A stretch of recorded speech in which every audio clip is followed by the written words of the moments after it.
رسول اللہ نے فرمایا کہ جس شخص پر اللہ نے احسان فرمایا ہو اسے میری اہل بیت کی معرفت اور ولایت عطا کی ہو، گویا اللہ نے تمام خوبیاں اس کے لیے جمع کر دی ہیں۔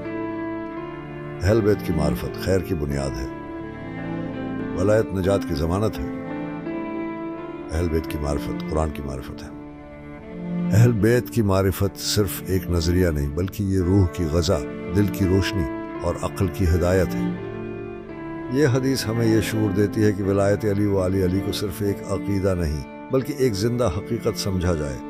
اللہ کا احسان کرنا یہ ظاہر کرتا ہے کہ اہل بیت کی معرفت محض عقل یا کوشش سے نہیں بلکہ اللہ کی عطائے خاص ہے۔ معرفت صرف شناخت یا علمی معلومات نہیں بلکہ وہ عرفان ہے جو دل کو منور کر دیتا ہے اور انسان کی زندگی کا رخ بدل دیتا ہے۔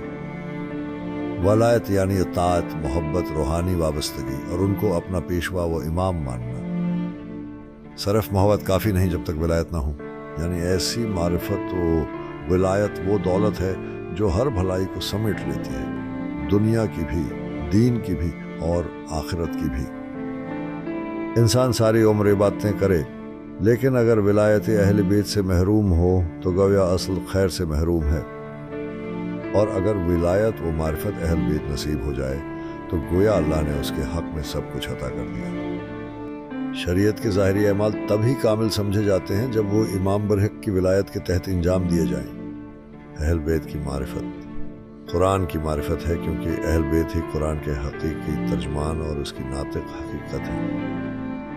معرفت اور ولایت کی یہ راہ انسان کو روحانی بلندیوں تک پہنچاتی ہے۔ اے میرے معبود، جس طرح تو نے مجھے اپنے محبوبوں، اپنے برگزیدہ بندوں، اپنے حبیب مصطفی کے اہل بیت کی معرفت عطا کی، میں تیرے اس احسان کو دل و جان سے تسلیم کرتا ہوں۔ یا اللہ، یہ تیری عطا ہے، یہ تیرا کرم ہے کہ تو نے مجھے صدیوں کی گمراہی سے بچا کر میرے دل کو علی کی ولایت سے منور کیا۔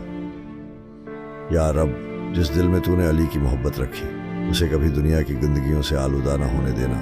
جسے تو نے حسین کے غم کا چشمہ عطا کیا اس دل کو قساوت کی خشکی سے کبھی محروم نہ کرنا۔ پروردگارہ، تو گواہ ہے کہ ہم تیری اس نعمت پر نازاں نہیں بلکہ لرزاں ہیں کہ کہیں اس امانت میں خیانت نہ ہو جائے، کہیں ہم غفلت میں تیرے ولی العصر سے دور نہ ہو جائیں۔